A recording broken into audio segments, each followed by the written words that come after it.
प्यारे बच्चों, सुप्रभात। पिछली कक्षा में हमने सप्तभगिन्या पाठ के विषय में चर्चा की थी। आज हम उसके शेष भाग पर चर्चा करेंगे।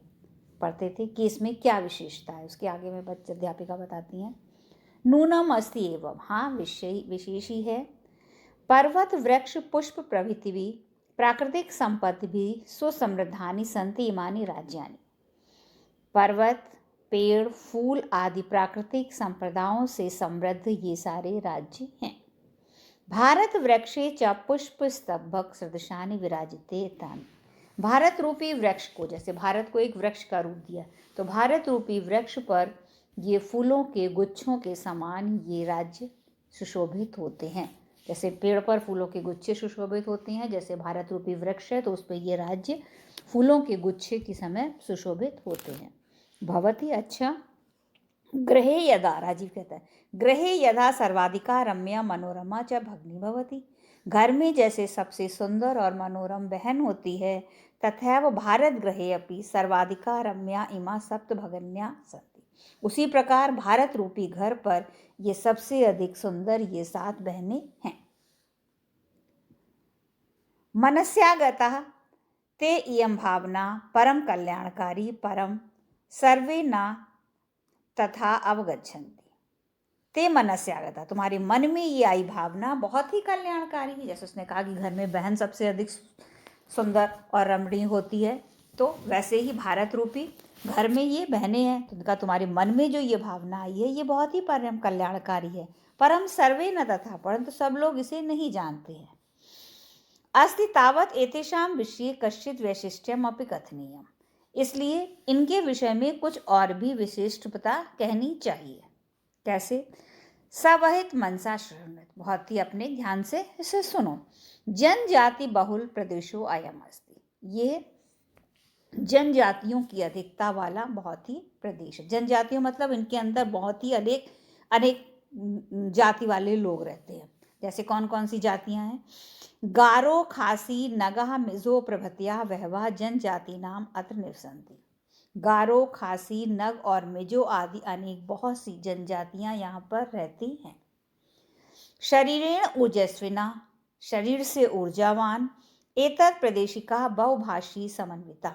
यहाँ के रहने वाले इस प्रदेश के लोग बहुभाषा से, अनेक भाषाओं से समृद्ध हैं। पर्व परंपरा भी प्रभुता, पर्व की परंपराओं से परिपूर्णित, हर जाति के अपने अलग पर्व त्योहार होते हैं, उससे परिपूर्णित हैं। स्वलीला कला भी च निष्णाता संति, और अपनी कलाओं से, अपनी लीला, अपनी विशेषताओं में बहुत ही निपुण हैं। महोदय तत्व तो वंश वृक्षा प्रचेते। हे महोदया, वहाँ तो वंश मतलब बांस के पेड़ भी प्राप्त होते हैं। आम, हाँ।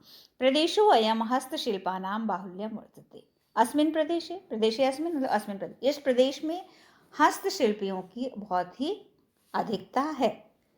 आवस्त्रामूलेभ्यः गृह निर्माण पर्यंतम प्रायः वंश वृक्षीणाम वस्तूनाम उपयोग करते। वस्त्रों और आभूषणों से लेकर घर को बनाने तक प्रायः बांस से निर्मित वस्तुओं का ही प्रयोग किया जाता है। मतलब बांस से होता है, उससे हम घर भी बनाते हैं, वस्त्र भी बनाते हैं और ये आभूषण भी बनाते हैं। यतो ही अत्र वंश वृक्षाणाम प्राचुर्यम वर्तते, क्योंकि यहाँ पर बांस के पेड़ों की बहुत ही अधिकता है। सांप्रतम वंशोद्योगो अयम अंतरराष्ट्रीय ख्यातम अवाप्तो अस्ति। इस समय इसने वंश उद्योग मतलब बांस के उद्योग में अंतरराष्ट्रीय ख्याति प्राप्त कर ली है। इन 7 राज्यों ने अंतरराष्ट्रीय ख्याति प्राप्त की है कि यहाँ पर बांस का उत्पादन सबसे ज्यादा होता है। भग्नी प्रदेशो अयम बह्याकर्षका इति प्रतीयते। ऐसा अभिनव कहता है कि ये बहनों का प्रदेश बहुत ही आकर्षक प्रतीत होता है। किम भ्रमणाय भग्नी प्रदेशो अयम समीचीना। क्या घूमने के लिए ये बहनों का प्रदेश बहुत ही उचित है?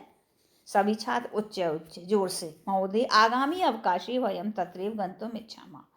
आने वाली अवकाश में, आने वाली छुट्टियों में हम वहीं जाना चाहते हैं। स्वरा भवत्यापि अस्मादि सार्धम चलो, आप भी हमारे साथ चलिए। जैसे बच्चे कहते हैं, टीचर आप हमारे साथ चलिए।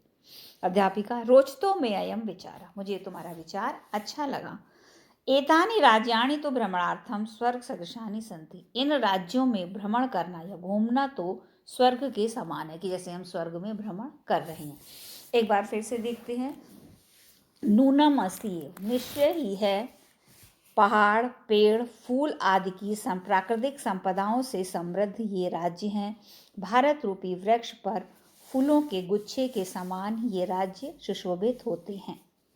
भवती, ठीक है, घर में जैसे सबसे अधिक सुंदर और मनोरम बहन होती है, वैसे ही भारत रूपी घर पर सबसे अधिक सुंदर ये 7 बहनें हैं। तुम्हारे मन में आई हुई ये भावना बहुत ही कल्याणकारी है, परंतु सब इसे नहीं जानते। ठीक है, उनके विषय में कुछ विशेषता भी कहनी चाहिए, तो ध्यान से सुनो। यह प्रदेश जनजातियों की बहुलता वाला है, मतलब यहाँ पर बहुत सी जनजातियाँ हैं। गारो, खासी, नग, मिज़ो आदि बहुत सी जनजातियाँ यहाँ रहती हैं। शरीर से ऊर्जावान इस प्रदेश के में अनेक भाषाओं से युक्त, पर्वत और अपर्वों की परंपराओं से परिपूरित और अपनी कलाओं में निपुण लोग हैं। महोदया, वहाँ तो बांस के पेड़ भी प्राप्त होते हैं। हाँ, यह प्रदेश में हस्तशिल्पों की अधिकता है। हथकरघा उद्योग जैसे कहते हैं, हस्तशिल्पों की बहुत अधिकता है। वस्त्र और आभूषणों से लेकर घर को बनाने तक में प्रायः बांस के वृक्षों से निर्मित वस्तुओं का उपयोग किया जाता है। क्योंकि यहाँ पर बांस के पेड़ों की अधिकता है, इस समय ये बांस का उद्योग जो है, ये अंतर्राष्ट्रीय ख्याति प्राप्त कर चुका है। बहनों का ये प्रदेश बहुत आकर्षक प्रतीत होता है। क्या घूमने के लिए ये भगनी प्रदेश उचित है? जोर से हाँ महोदय, आने वाले अवकाश में हम सब वहीं जाना चाहते हैं। आप भी हमारे साथ चलें। मुझे ये विचार अच्छा लगा। इन राज्यों में घूमना तो स्वर्ग के समान